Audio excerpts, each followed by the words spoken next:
15 नवंबर 2025 वो तारीख थी जिस दिन शुगर मिल्स मालिकान ने हर कीमत पर क्रशिंग सीजन शुरू करना था, लेकिन हस्ब रिवायत ऐन मौके पर वही पुराना हरबा इस्तेमाल हुआ। अपनी पसंद की अदालतों से स्टे ऑर्डर्स लेकर पूरा निजाम बिठा दिया गया। ये बिल्कुल वैसे ही है जैसे हर साल किसान को आखिरी वक्त पर यरगमाल बना लिया जाता है और हुकूमत सिर्फ खामोश तमाशाई बनी रहती है।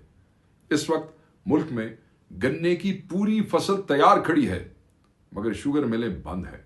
किसानों और जिमींदारों को शदीद मुश्किलात का सामना है, क्योंकि गन्ने की क्रशिंग न होने से गंदम की बरवक्त काश्त खतरे में पड़ गई।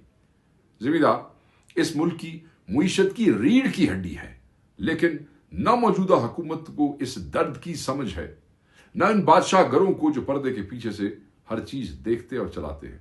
यह भी हकीकत है कि किसानों को तबाह करने के इस खेल में सिर्फ शुगर मिल्स मालिकान ही नहीं बल्कि मौजूदा हुकूमत बराबर है, बल्कि इससे कहीं ज्यादा शरीके जुर्म भी है। आप जरा ये तमाशा देखें कि मुल्क में शुगर मिलें बंद है, किसान का गन्ना खेतों में सड़ रहा है, लेकिन हुकूमत इस वक्त चीनी दरामद करने में मसरूफ है। 2 बहरी जहाज चीनी से भरे हुए मुल्क में लंगर अंदाज हो चुके। अरब अमारात से 30,310 टन और थाईलैंड से 25,000 मैट्रिक टन चीनी लेकर जहाज पाकिस्तान लंगर अंदाज हो चुके हैं। इन सब के बावजूद चीनी की कीमत 230 रुपए फी किलो तक पहुंच गई। याद रखें, मुबैना तौर पे एक अंदाजे के मुताबिक सिर्फ एक हफ्ता क्रशिंग सीजन ताखीर से शुरू होने पर शुगर मिल्स माफिया अवाम की जेब से 7 लाख टन चीनी महंगी बेचकर मजीद 15 अरब रुपए समेट लेता है। हुकूमत या तो बेबस है या फिर मिली हुई है। वाज़ेह है कि अब ये ढकी छुपी बात नहीं रही। इस ताखीर का एक और खौफनाक असर यह कि गंदम की बुआई रुक गई है। इससे किसानों को तकरीबन 102 अरब रुपए का नुकसान होगा, लेकिन हुकूमत के लिए इसका भी शायद कोई मतलब नहीं है। अब आइए मोटे हिसाब की तरफ, क्योंकि मैं कोई इकोनॉमिस्ट नहीं हूं या इकोनॉमी का प्रोफेसर नहीं हूं, आम पाकिस्तानी हूं, और आम पाकिस्तानी की समझ में आने वाला हिसाब बहुत कुछ खोल देता है। गुज़िश्ता सीजन में मिलों ने गन्ना 450 रुपए फी मन के हिसाब से खरीदा, यानी कि 1125 रुपए फी 100 किलो।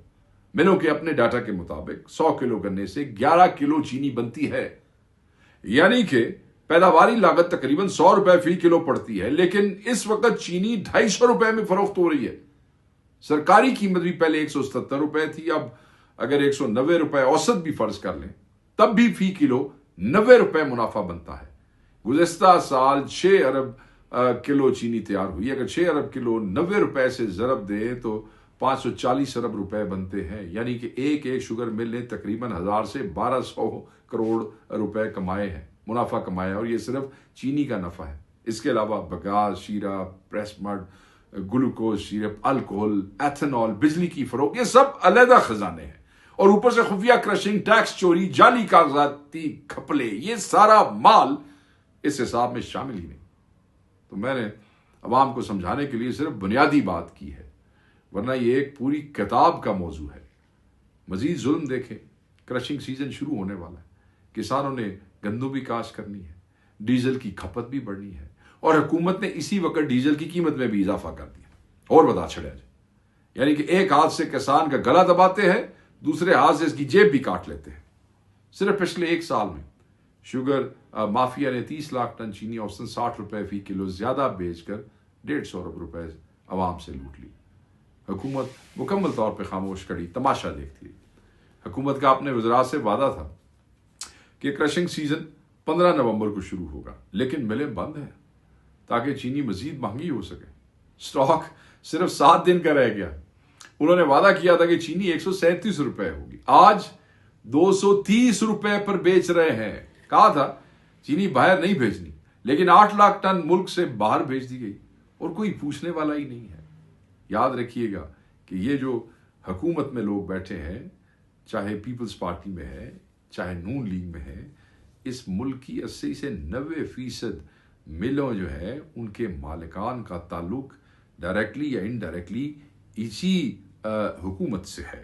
ख़ुसूसन वज़ीर आज़म की मिलें आप देख लें, इनकी फैमिली की मिलें आप देख लें, जो इनसे मुतल्लिका है, इनके ख़ानदान से मुतल्लिका है। दूसरी तरफ आप जरदारी साहब से मंसूब मिलें देख लें, तीसरी तरफ इनके एमएनए से। तो ये क्यों ना हो, क्योंकि ये कोई आपके फ़ायदे के लिए तो नहीं बैठे हैं, ये तो अपने कारोबार चमकाने के लिए बैठे हैं। तो अल्लाह ताला इनको हिदायत दे, अल्लाह ताला इस मुल्क के किसान के लिए आसानियां पैदा करेगा। याद रखिएगा, किसान को इतना मत दीवार से लगाओ, बाकी तुमने सब लोगों को देख लिया, आजमा लिया और उनसे नंबर आजमा हुआ, मगर जिस दिन किसान बिफर गया ना, जिस दिन किसान बाहर आ गया तो कुछ ना बचेगा। सो उस दिन से जो है वो डरे और किसान का जो हक है पूरे मुल्क में वो उसको दिया जाए। बहुत शुक्रिया।